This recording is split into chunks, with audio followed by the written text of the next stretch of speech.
Isang ina ang pinatay at itinago sa ilalim ng higaan sa loob ng 5 araw. Ang salarin sa mismong krimen ay ang sariling dugo't laman nito, ang kanyang menor de edad na anak. Paano nangyari ang ganitong kagimbal-gimbal na krimen? Panoorin ang buong kwento ni Vicky Batison ng Misamis Occidental. Welcome mga boss sa channel natin, Red Crime Philippines.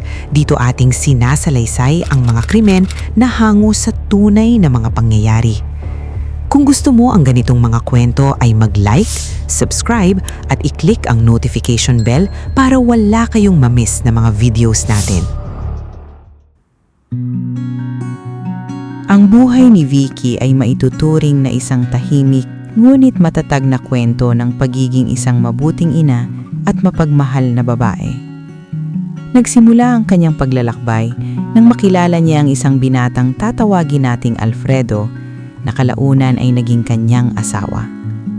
Sa umpisa ng kanilang pagsasama, puno ng pangarap at pag-asa ang kanilang relasyon. Magkasama nilang pinaplano ang kinabukasan, ang kanilang magiging pamilya, at ang buhay na nais nilang buuin. Sa panahong iyon, tila perpekto ang lahat at walang bakas ng dilim sa kanilang landas. Bunga ng kanilang pagmamahalan ay isinilang ang kanilang anak na si Mark. Magkasama nilang nasaksihan ng unti-unting paglaki ng bata, ang kanyang unang hakbang, unang salita, at bawat munting tagumpay. Para kay Vicky, ang pagiging ina ang naging sentro ng kanyang mundo at handa niyang isakripisyo ang lahat para sa kapakanan ng kanyang anak. Ngunit habang lumilipas ang mga taon, unti-unting nagbago si Alfredo.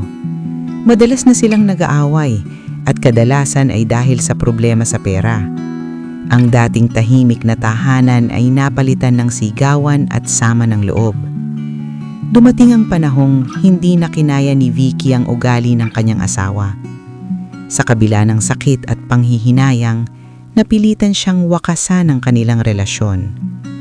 Tuluyan nang nawala sa kanilang buhay si Alfredo at hindi na niya muling nakita si Vicky at ang kanilang anak. Dahil sa patuloy na problemang pinansyal, kinailangan ni Vicky na gumawa ng pinakamabigat na desisyon sa kanyang buhay. Pinili niyang mangibang bansa at magtrabaho bilang domestic helper sa Kuwait. Ipinagkatiwala niya si Mark sa kanyang ina, ang lola ng bata, habang siya ay lumalayo sa kanyang anak upang matiyak ang mas maayos na kinabukasan nito. Ilang taon siyang nagtiis sa ibang bayan, dala ang lungkot at pananabik. Ngunit, pinatatag siya ng pagmamahal niya bilang isang ina. Makalipas ang ilang taon, habang patuloy na nagtatrabaho si Vicky sa Kuwait, dumating ang panahong tumawag ang kanyang ina, ang lola ni Mark, na may mabigat na kahilingan. Dahil sa katandaan at panghihina ng katawan, aminado itong hindi na niya kayang ipagpatuloy ang pag-aalaga at paggabay kay Mark. Sa sandaling iyon, muling nabuhay sa puso ni Vicky ang matagal ng pananabik at pag-aalala bilang isang ina. Hindi na siya nagdalawang isip.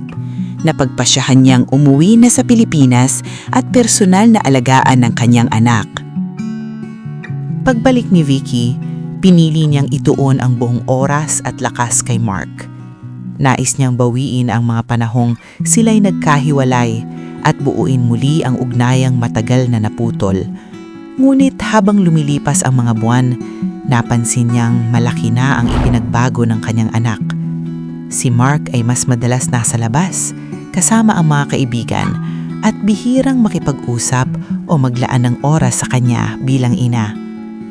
Ang dating batang iniiwan niya sa piling ng lola ay isa ng binatang may matigas na loob at sariling mundo. Bilang isang ina, sinabukan ni Vicky na disiplinahin si Mark.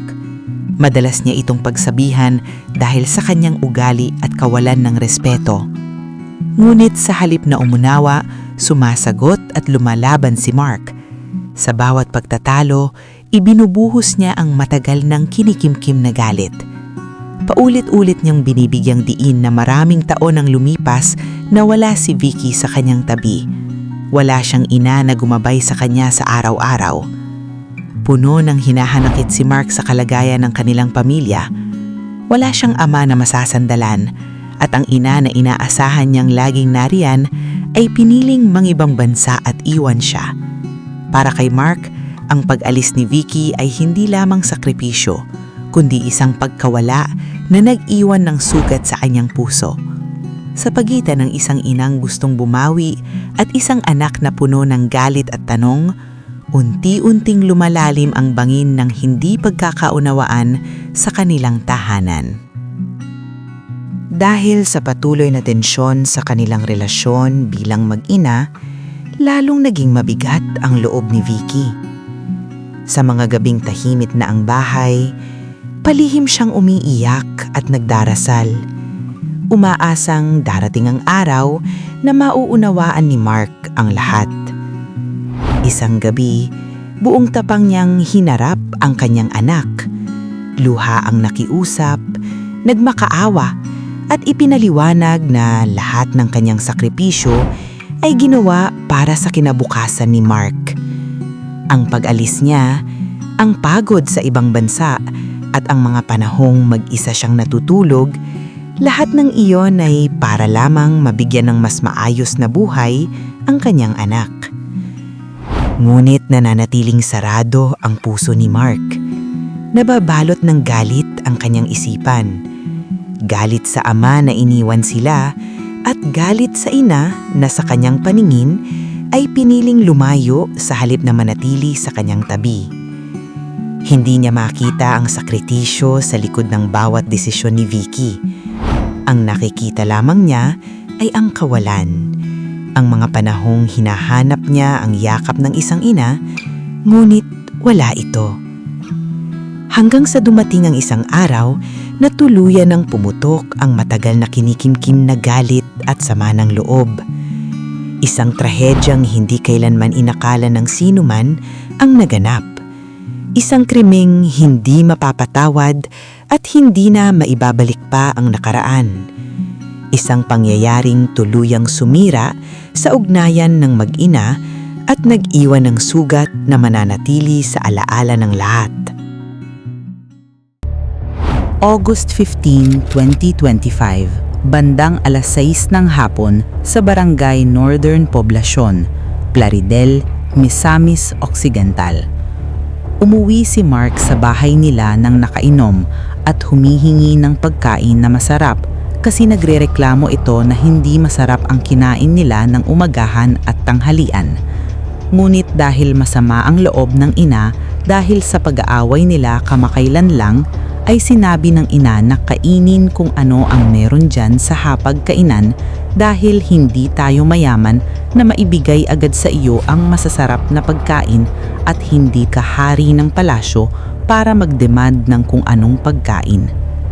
Dahil dito, sumiklab ang galit at pinuntahan ni Mark ang ina. Isang malakas na mga suntok ang tumama sa mukha ng ina na dahilan upang mabuglakta at tumama ang ulo sa sahig. Di pa makontento si Mark at pinag-uuntog pa nito ang ulo ng ina sa sahig, dahilan upang mawalan ng buhay ang ina. Dumanak ang dugo sa sahig. Imbis na humingi ng tulong si Mark sa mga kapitbahay, ay nataranta ito at kinaladkad ang katawan ng ina sa loob ng kanyang kwarto. Doon binalot ng plastic cellophane ang ulo ng ina upang di na dumanak ng maraming dugo. Dito itinago ni Mark ang ina sa ilalim ng higaan at nilinis ang mga bakas ng dugo sa sahig upang pilit ikubli ang krimeng ginawa. Iniwan niya ang ina sa loob ng kwarto hanggang sa lumipas ang 5 araw. August 20, 2025. Isang kapitbahay ang nagreklamo sa lola ng biktima dahil sa napakasangsang na amoy na nagmumula sa bahay ng kanyang anak na si Vicky. Inireport ito sa kanilang kapitan at pinuntahan ang nasabing bahay ng biktima. Dito ay puwersahang pinasok ng kapitbahay at tanod ang kanilang bahay at inalam ang kinaroroonan ng masangsang na amoy. Dito tumambad ang naaagnas na bangkay ni Vicky at di masukat na baho ng nabubulok na katawan ang bumulabog sa buong lugar ng Plaridel. Inireport ito sa Plaridel Municipal Police Station at agad rumisponde ito. Dito voluntaryong sumuko ang suspek sa kapulisan, ang menor de edad na anak na si Mark Bation. Ayon sa inisyal na investigasyon, inamin ni Mark kung ano ang punot dulo ng pag-aaway ng kanilang ina at kung paano niya pinatay ito. Dahil dito sinampahan ng kasong murder at parricide ang bata, ngunit sa kasamaang palad dahil menor de edad ito ay itinurn over ito sa MSWD or Municipal Social Worker Development upang isailalim sa intervention process ang bata upang matukoy kung naiintindihan ba ng suspect ang ginawang pagpatay. Isang napakasakit na katotohanan ang malaman na ang isang ina ay napatay ng sarili niyang anak. Walang salitang sapat upang ilarawan ang bigat ng pangyayaring ito. Hindi lubos na nauunawaan ng anak ang mga sakripisyo ng anyang ina, ang mga panahong siya'y nagtiis, lumayo at nagtrabaho ng malayo sa tahanan para may maibigay na kinabukasan. Sa halip na makita ang pagmamahal sa likod ng bawat desisyon, nanaig ang galit, hinanakit at mga tanong na hindi nabigyan ng oras upang pag-usapan at unawain. At sa isang iglap ng maling desisyon, isang pagkakamaling hindi na mababawi, tuluyang nawala ang buhay ng isang ina. Ang ina na buong buhay ay nagsakripisyo para lamang magkaroon ng mas magandang kinabukasan ang kanyang anak, ay hindi kailanman inasahang hahantong sa ganitong wakas ang kanilang kwento. Ano sa tingin niyo sa kwentong ito? Dapat ba napanagutan ng anak ang kanyang ginawang pagpatay sa kanyang sariling ina? Subalit napatunayang hindi ito makukulong dahil sa minor de edad pa ito. Dapat bang i-adjust ang batas na nagpuprotekta sa mga kabataan? I-comment ninyo ang inyong mga hinahaning at babasahin natin yan. Kung nagustuhan ninyo ang kwento na ito ay mag-like, comment at subscribe para wala kayong mamiss na mga videos natin. Hanggang sa susunod na True Crime Stories, ingats!